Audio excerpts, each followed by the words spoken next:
Hey guys, what's going on? BMcG here, and today we're going to be talking about my rank 3 Sasquatch, and this dude is more than just a defender. He's not just the biggest health pool in the game. He is honestly one of the most underrated mystic attackers in the game in my opinion, and having him at rank 3 makes him one of the scariest dual threats in the entire game in Battlegrounds in my honest opinion. So the best comparison I have to him is like he's the mystic version of Sunspot because he has a massive special too, and yeah, he's just bonkers. Like, look at this. Like, that's nuts. This was a 40 something second fight, 500 something thousand health just gone in 38 seconds, so it's a lot better than what I was anticipating. So you guys might be saying, oh, challenger rating in Realm of Legends is super low, meaning you're going to land critical hits way more than you normally would. And while that's a solid point, I have 3 Battlegrounds fights to show you that he doesn't even need to crit on his special 2 to be doing like insane damage.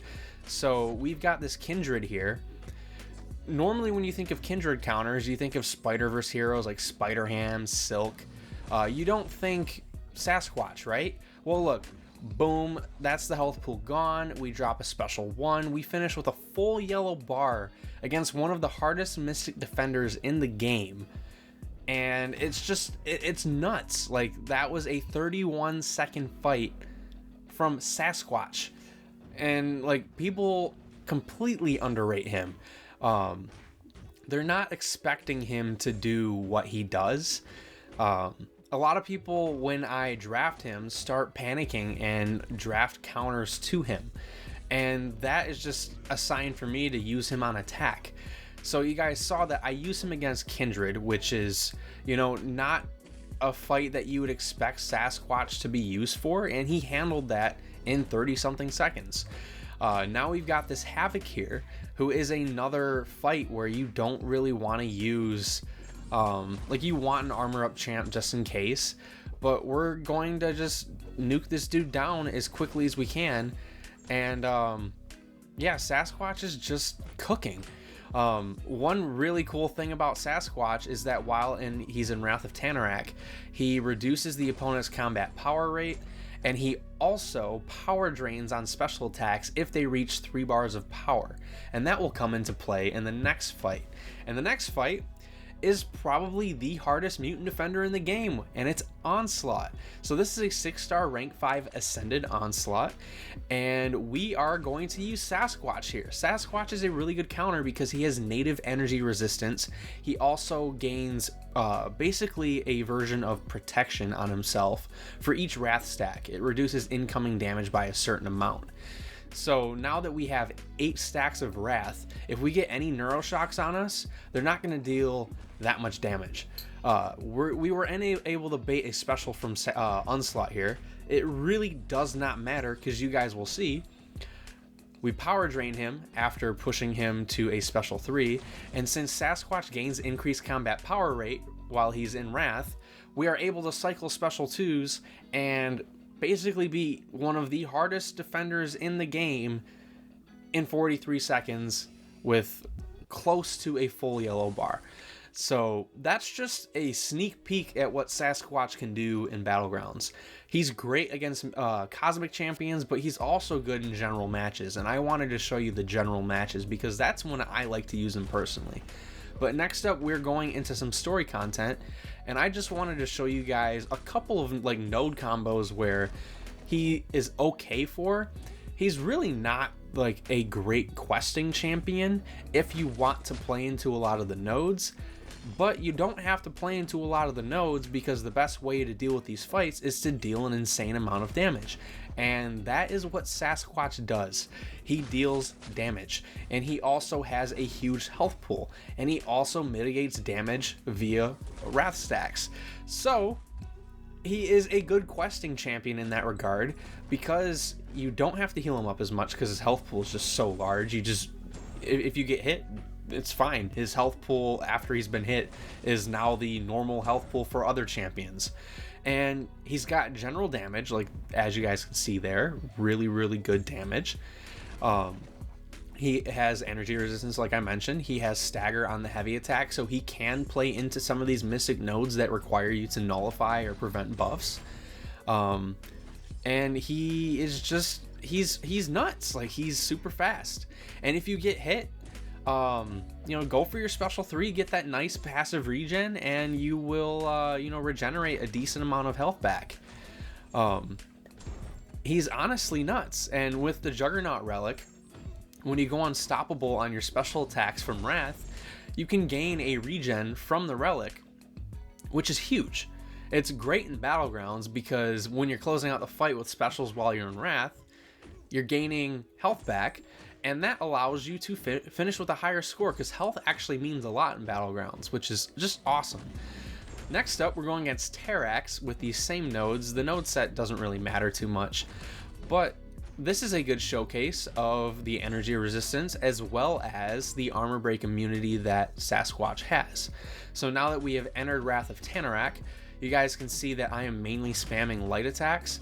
Light attacks, I think it's the third light attack, has a guaranteed Wrath stack gain, and then all light attacks have a chance to give you Wrath stacks.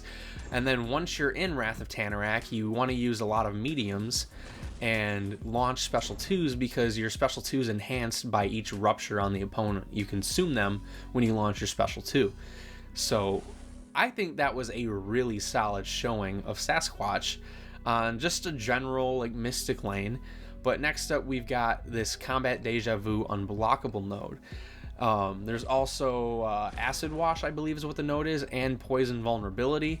But there's also a node that allows us to place a poison on the opponent if we are a mystic attacker when we launch a special attack. So it's another mystic node, and Sasquatch is great for these kinds of nodes.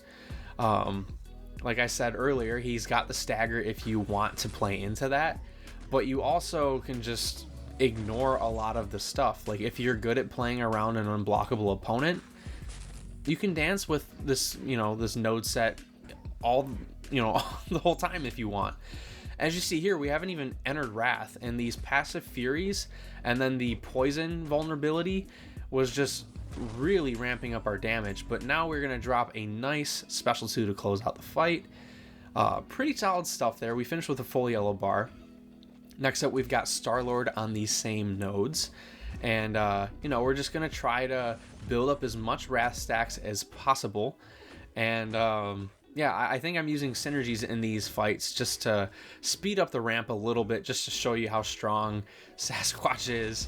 But yeah, a lot of his synergy partners that he has, they're all like really solid champions. Like, he's got a really good synergy with OG Hulk, and he's a great questing champion if you haven't heard. But yeah, Star-Lord in 26 seconds, no damage taken.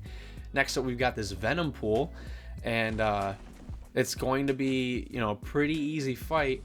The only complaint I have about Sasquatch is his heavy attack animation having little to no reach. Like, it's very hard to, you know, land that heavy attack punishing opponents' animations. You almost want to like parry heavy to ensure that you land it. But we're just gonna drop the fattest special 2 here, 250,000 on the first hit. The second one, if it crit, would have done the same amount. So pretty solid stuff if you ask me. Next up, we've got some weapon node in late Act 8. I think it's Act 8, Act 8.1, maybe 8.2. But you want to inflict debuffs to disarm the node, and then intercept to capture the node. And for those wondering, Sasquatch can place ruptures on the opponent with his medium attacks. They're guaranteed when in Wrath, but you can also have a chance to place them, you know, just doing medium attacks when you're not in Wrath. I believe it's like a 35% chance. But yeah, we have 2 right now. We just need 1 more, and then a parry stun does it, but we get the 4th one there. And the beautiful thing about building up these ruptures is that these will increase our special 2 damage. So you're killing 2 birds with 1 stone. You're ramping Sasquatch so he's stronger off the special 2, but you're also disarming the node. And we are going to go in here for a full 5-hit combo, and then another 5-hit combo to get 10 ruptures, and that is some really solid damage there. That was 277,000 non-crit on both hits. Pretty nasty if you ask me. Next up, we've got Captain Marvel on the same node set, so the same play style applies here. We're just going to try to ramp up our debuffs on Captain Marvel, capture this node by intercepting once it's disarmed, and go from there. We're just spamming special ones to keep those ruptures up. The ruptures are refreshed off the special one, which you guys will see later, allows Sasquatch to have some of the best rupture damage per second in the game. I actually think he might have some of the best, or he might have the best rupture damage per second in the game, other than Scorpion with like a Venom synergy. But just like dot damage, Sasquatch is king in terms of rupture damage. It's kind of nuts. But we get a really strong special 2 there. I tried to get the stand-up intercept, but we didn't get it, but it's fine. But next up, we've got Sentinel. I wanted to cut this one out just because of the duration of this fight, but I also wanted to keep things realistic in the showcase. Sasquatch is slowed down by high armor champions because they will mitigate the critical damage that they take. They also will mitigate the rupture damage. So yeah, Sasquatch is one of those, or Sentinel is one of those champions who pretty much ramps up and gains like really strong critical resistance and armor rating. But I also wanted to keep this fight in because it shows you the practicality aspect of Sasquatch's huge health pool. Because I eat a couple of special 3s in this fight. Sentinel's really annoying because as he builds his analysis charges, he his specials cost less and less, and it's so annoying because you're always baiting his specials, and his special 1 is just, it takes forever. I can't stand it. It's such an easy special to dex, but it's such a long animation. But we finally get the intercept to capture the node, and now we are fully ramping up our ruptures.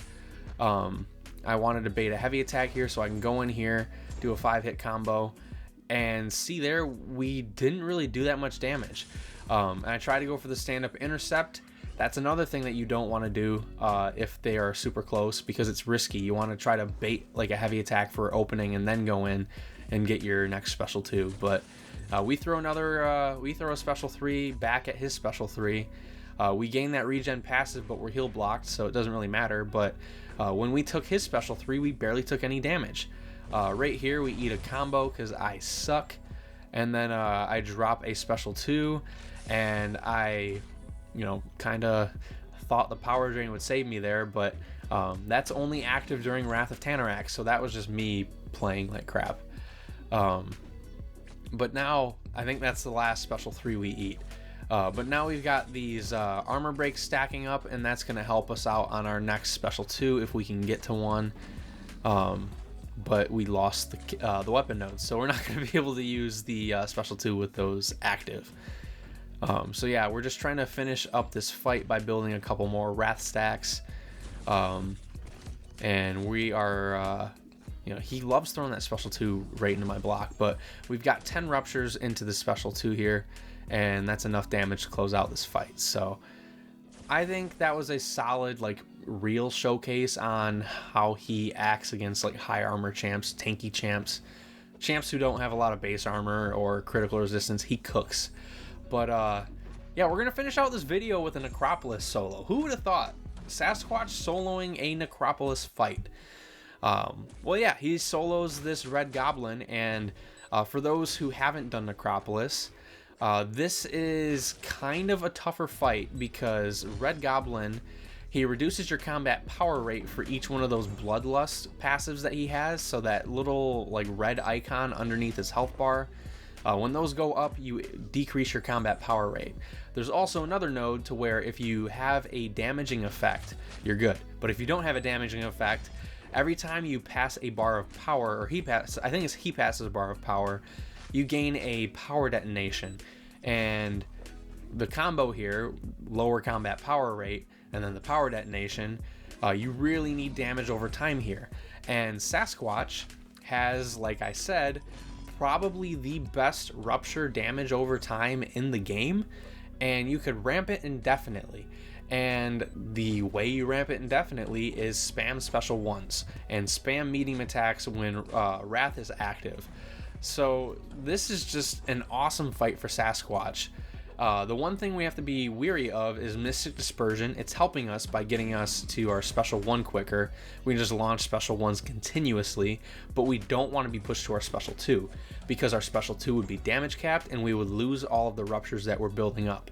So we have 11 ruptures right now, and it's 1700 damage per tick, which is 3400 damage per second, which is really solid. And you know, Red Goblin throwing his special attacks, it pauses the timer for the charges left in the fight, while also allowing us to melt him with our ruptures. It's a really solid fight for Sasquatch. I will say that I am boosted. I'm heavily boosted because I didn't want to do this fight numerous times. I just wanted to get it done in 1 try. I got it done in 2. The first time I was dexing special 1s, or trying to when rooted, and I was just getting smacked. But the second try was easy once I knew I had to play a bit more careful once the second set of charges hit, and I'd be rooted during my special or during his specials. But yeah, the damage per second is ramping up really, really high now. This is 3000 damage per second, and we're like not really doing anything crazy. We're just playing normally and spamming medium attacks when Wrath's active, throwing special 1s, and yeah, it's just a really solid fight here. Now we're at almost 8000 damage per second, and by the end of this fight, we get up to, I believe, 25,000 damage per second in rupture damage. And rupture is one of those unique debuffs where not a lot of champions are immune to the effect. A lot of champions have native physical resistance, which will lower the damage there, but not a lot of champions are immune to it, so you can continuously ramp it up, and Sasquatch's special 2 is still going to be juiced up from consuming the ruptures. But this makes Sasquatch one of the more versatile champions in the game, because if you can't access his nasty special 2, just throw some special 1s and spam medium attacks, and then you'll have some really strong damage per second. I mean, I wouldn't do this in Battlegrounds to win a fight or anything, but it's a really solid, just play style for long form content. And like I said earlier, Sasquatch has a huge health pool, so if you're not comfortable baiting or dexing special attacks like this guy's special 2, I'm not dexing it. I don't want to die. I just want to block it and make sure that we continue to see another day. Now we're at 10,600 damage per second. We are, we're cooking here, and he's got, I think, 3/4 health left. And we're about almost halfway through the fight, maybe like 2/3 of the way through. No, we're about halfway. And yeah, it's only gonna get higher and higher and higher. And the special attacks pause those charges from falling off, so he's still at 153 of our charges. We just boosted it with the striker, and we can just continue to just do this loop. It was a lot of fun to do this fight, because I wasn't sure if he could do it, but once I was able to get this fight down and soloed, I was like, yeah, this is pretty sweet. Sent it to MSD, sent him the screenshot. He was like, dude, that's sick. Sent it to Mike. He said the same thing. So yeah, I tried to do this video a bit differently. I'm gonna stop talking about this one fight, but just talk about other things now. This fight, I tried to condense it down a little bit more. I know my longer videos are kind of like unappealing to some people, and I get that. They see a 40-minute video and they think, oh, I can't watch that video, it's too long. When my intent isn't for you to watch the video in one sitting. It's just, if you want to see Battlegrounds, it's in that video. If you want to see story content, it's in that video. If you want to see Alliance War, it's in that video. If you want to see endgame content, it's in that video. That was my whole idea, because I don't want to spam videos on your guys' timeline with, oh, Sasquatch and Battlegrounds, oh, Sasquatch and War. I just want it to be all in one place. It's easier for me to edit together. It's easier for me to actually stomach the work I have to do in this video, or for the video. Having one larger video instead of 5 smaller videos is a lot easier on me. So yeah, I tried to condense it down a little bit more. So this video is going to be like 25 minutes long, I think, which is shorter than most of my other rank 3 showcases. And those tend to be super long. But yeah, let me know if you guys want to see more from these showcases or less. I'm really open to feedback. You know, I try to take your guys' desires into mind, because I make the content not just for me, but for you guys. A lot of the like rank 3 videos I make, like the onslaught video, that was a lot for me, because like I wanted to make a long video. I loved using the champion, so I wanted to make a video on him. It's fun for me to like get out and get content on these champions, because there's not much for me to do in game anymore. I fully explore everything when it comes out. I'm not huge into Battlegrounds. I just, you know, complete the victory track and then some gladiator circuit. I don't really push Alliance War that much, or nor do I care about it. So yeah, the only thing really keeping me going in MCOC is content creation. So when I get a bit carried away with videos, that's why. But yeah, like I said, I don't want to go too off topic with that, but if you guys have feedback on my video style, video duration, what's in the videos, let me know. I'm more than willing to listen and read what you guys have to say. I read every single comment that's posted on my channel. My channel's not that big, so it's easy for me to do that. So whatever you guys say, I will read. Might not respond, might not heart it, but I always read everything. So yeah, feel free to give me any feedback that you guys have. But back to the Sasquatch fight. We are at, I think, 22,000 damage per second here. We have 71 ruptures on Red Goblin, and now he is just kind of melting. You know, the fight gets exponentially faster because of the way the damage per second works. But yeah, we're cooking, guys. Red Goblin's almost down. He's got 16% health left. And the really cool thing about Sasquatch here is that if we somehow need to be aggressive and, you know, pause our ruptures with our special 1, if we're in Wrath and he's at 3 bars of power like you guys saw earlier, just throw the special 1. Who cares? He'll get power drained as long as he's not immune to it. Red Goblin's immune to power burn, so he's not immune to power drain. But this fight is pretty much over with. So if you guys enjoyed the video, consider hitting like, subscribing if you are new, and yeah, let's see what the rest of this Mystic week looks like, because this is the start of the week-long Mystic uploads. So next up will be Long Shot. If you guys are watching this like months later, this doesn't apply. But I'll see you guys for the next video or stream. Peace out. See you guys.